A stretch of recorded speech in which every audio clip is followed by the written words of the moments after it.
Beamy Cole, 28, train dispatcher at Regional Rail Control Center, glued above old freight yard and parking lot full of dented sedans. Room is big, dark rectangle of screens and maps, tracks drawn in colored lines, tiny blocks moving that are actual trains full of actual people.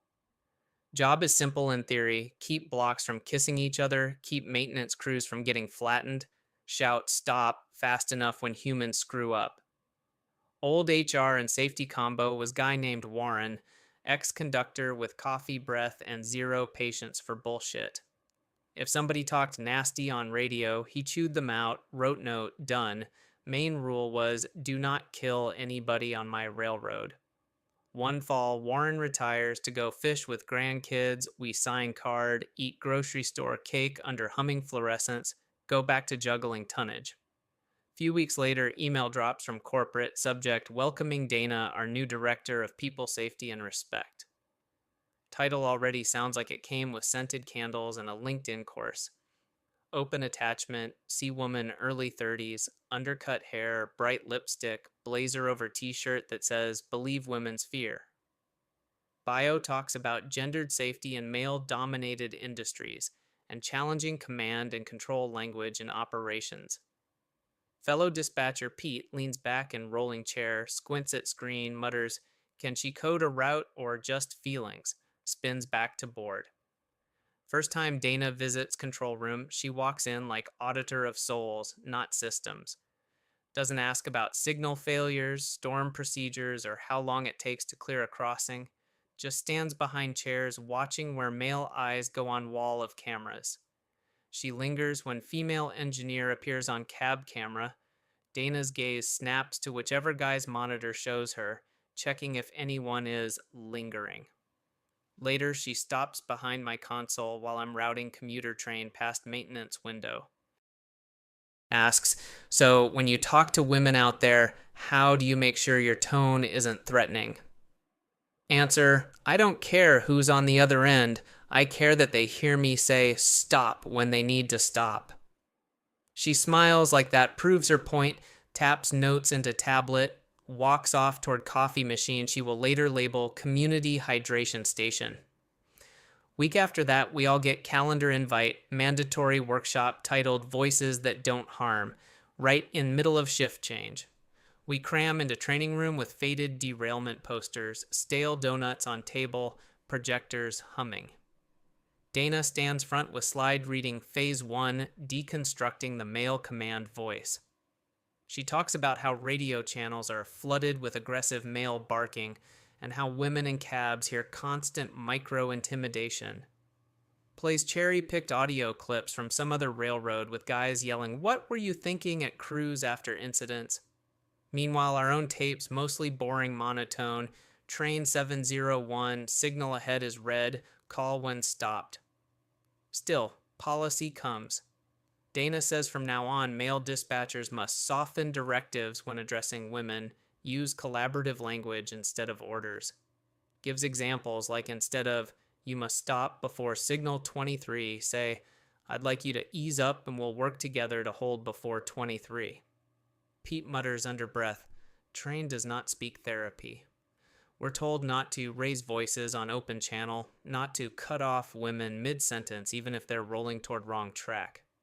Somebody asks what happens when seconds matter. Dana answers, true emergencies are rare. Everyday harm from tone is constant. Writes phrase, intent versus impact on flip chart like it's magic wand. We file back to consoles, half joking, half scared to say anything over radio now. First week after, simple stuff gets weird. Female engineer overshoots stopping mark by a few car lengths. Normally we bark, stop, stop, stop, and fix it. Guy on desk tries new language, says, let's go ahead and try to stop short of the cross.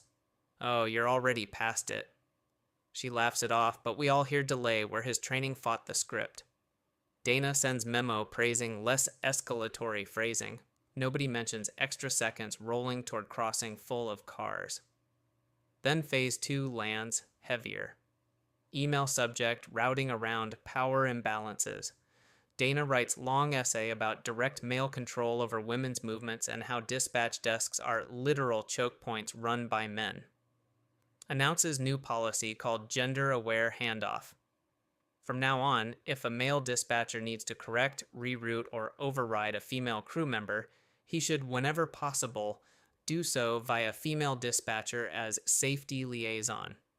Practically, if I see woman engineer missing call or blowing past planned stop, I should ping Marta or Tanya on next console, have them make the radio call. Dana says this removes emotional weight of male voice altering women's path yet again.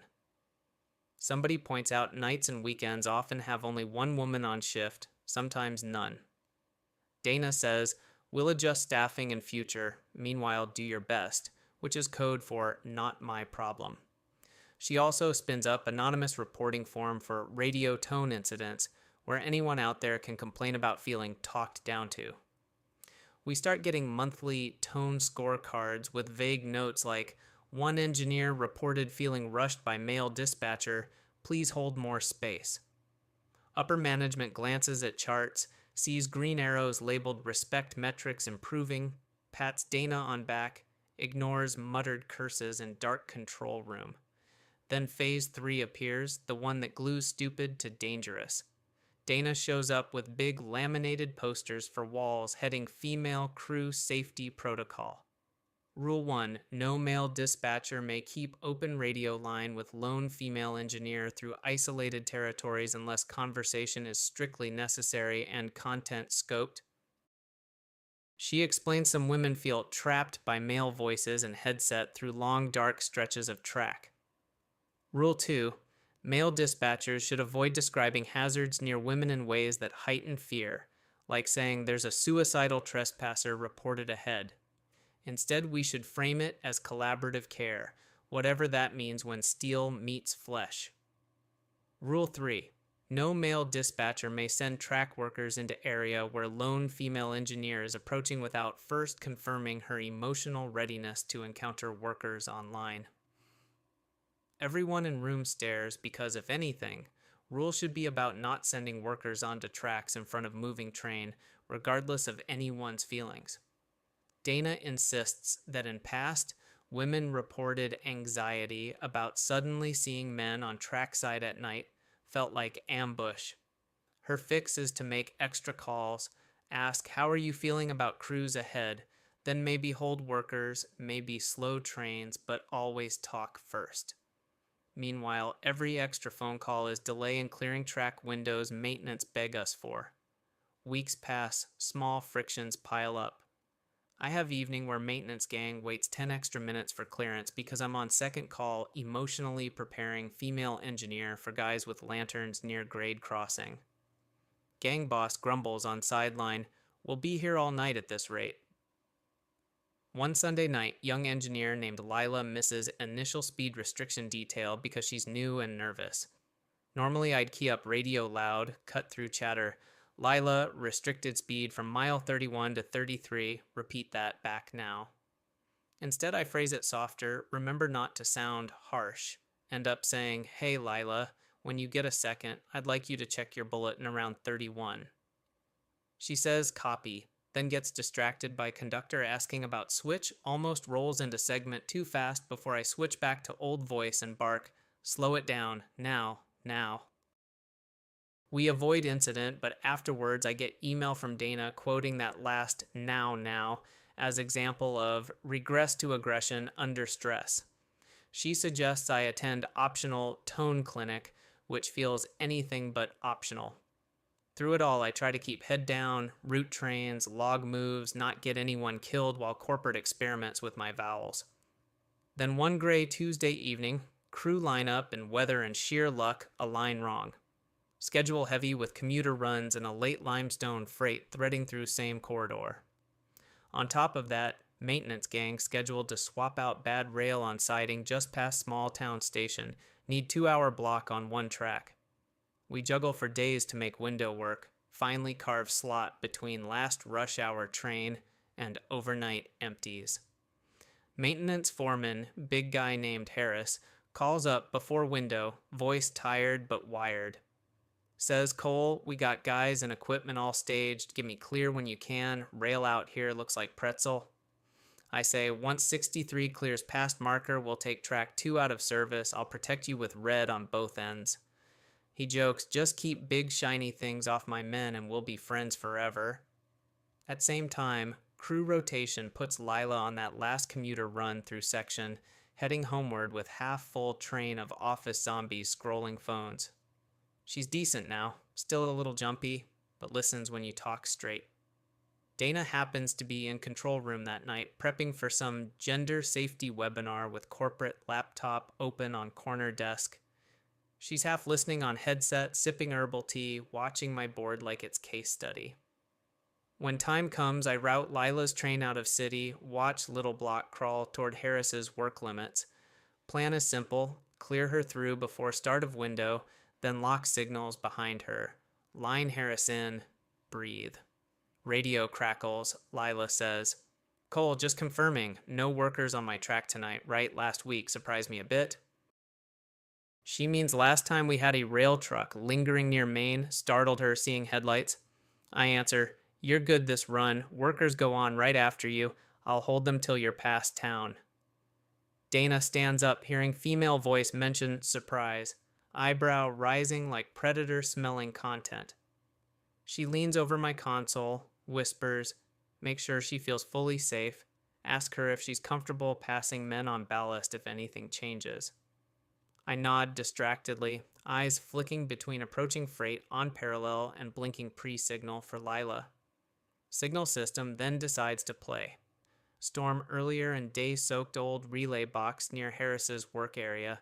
We've had intermittent track circuit flickers there all week.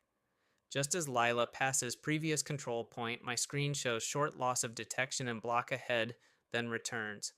Could be leaf, could be shunt, could be nothing, could be something on rail that shouldn't be there. Rulebook says treat any unexplained drop like potential obstruction until checked.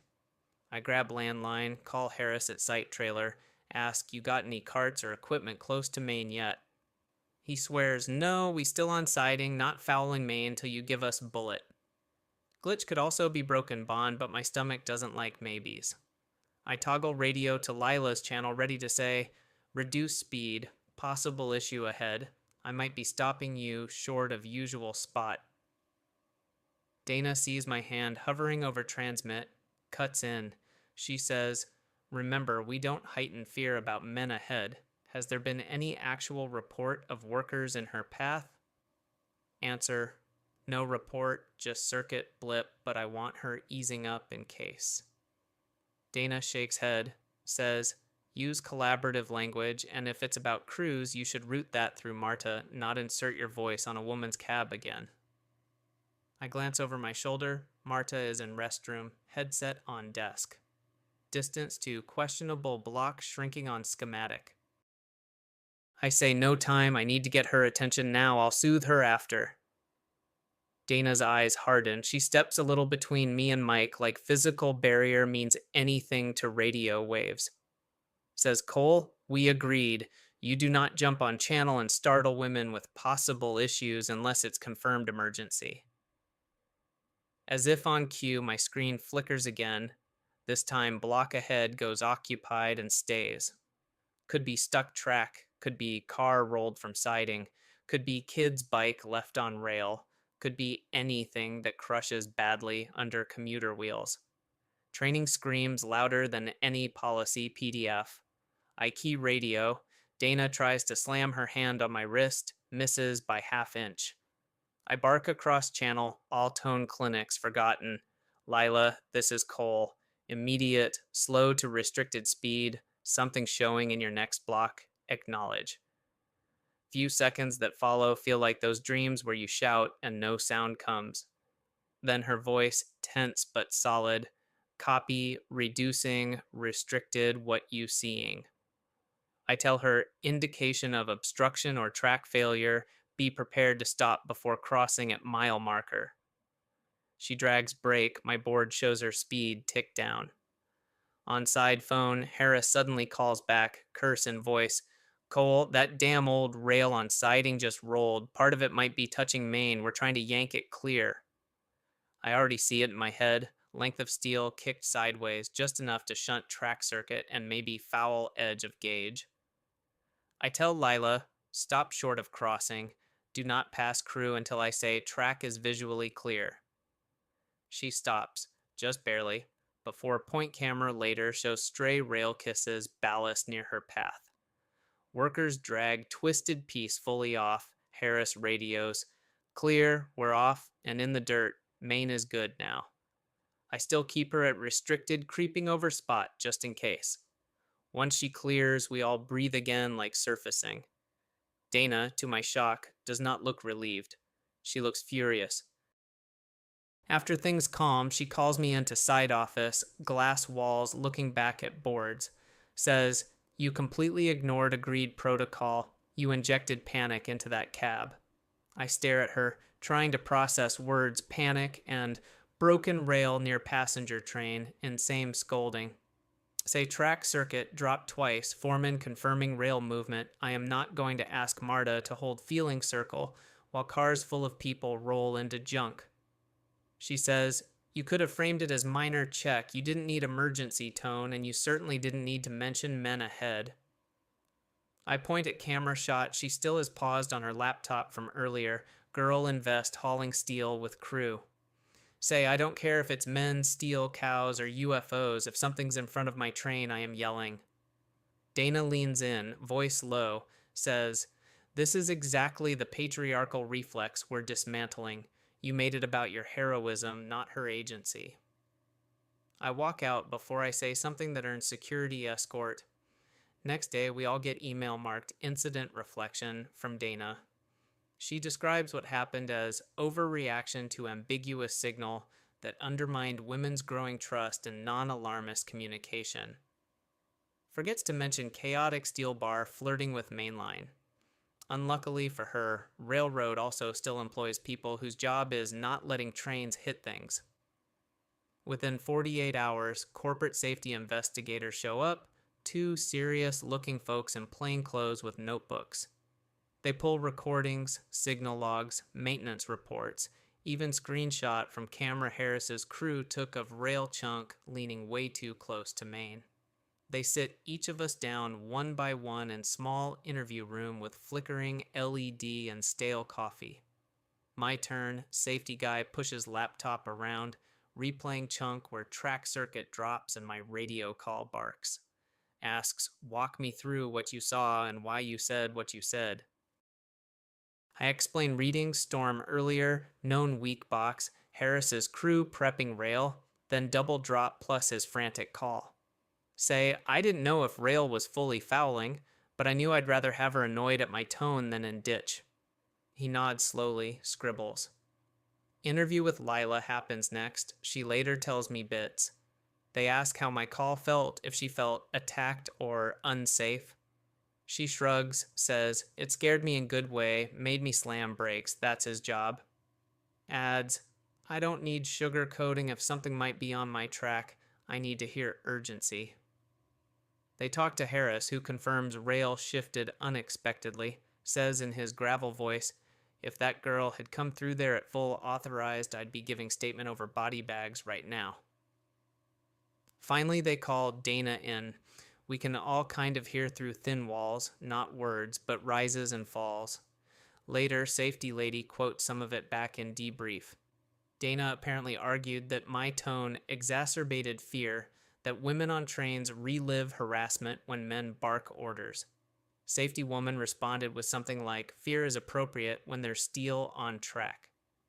Corporate HR joins via video spreadsheet of Dana's policies pulled up, cells full of phrases like she zones, tone clinics, liaison requirement. They ask if any of these changes were ever cleared through safety department or operations risk committee.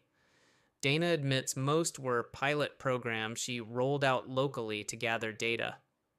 Safety guy says dryly, you gathered data all right, including a near miss where your hesitation rule nearly cost several dozen lives. Week after, they schedule all hands for control center and some field managers right after morning peak in dim break area between vending machines and map wall. Corporate safety lady stands front, HR woman on big screen, Dana off to side, arms folded so tight her knuckles white. Safety lady walks us through timeline, from track circuit blip to rail shift to my call to stop. Points at graph showing seconds between each point, little bar where any extra delay would have overlapped train's nose with bad steel. Says dispatcher acted according to training and rulebook, which prioritize concrete hazards over hypothetical discomfort. Then flips to slide listing unapproved policies that interfered with safety, bullets naming tone restrictions, gender-based handoff, she-zone staffing. Corporate HR woman looks at Dana through camera, says, "None of this went through proper channels, yet you labeled it safety." Dana tries Hail Mary, says, "This is backlash. Now that I'm holding men accountable, they feel threatened and exaggerate." Safety lady doesn't raise voice, just says, "Steel and gravity don't have gender, and neither do seconds on a clock." Room weirdly quiet. Some dispatchers stare at floor, some at screen, some at Dana like seeing stranger for first time. HR woman reads final decision. Effective immediately, all gender differentiated communication policies and operations are suspended, pending full review by safety. Standard radio procedures and emergency phraseology are reinstated as written in rulebook. Then, also effective today, Dana is no longer employed by this organization. Few chairs creak, nobody claps, but energy shifts, like someone finally opened emergency exit in stuffy room. Dana blinks a few times, looks like she might launch speech about misogyny, sees Marta and Lila both staring back at her with expressions that are not exactly supportive. Whatever she was going to say dies quiet. She gathers tote bag, walks out, door thunk, sounding like distant rail joint. After meeting, safety lady comes by my console. Says, "For what it's worth, you did exactly what we train dispatchers to do, even with someone literally in your way." Adds, "Next time, skip the part where you argue at all, just key the mic." We all spend few days awkwardly recalibrating, old habits sliding back, new nonsense falling away like peeling sticker. Tone scorecards stop arriving. Anonymous, he sounded harsh.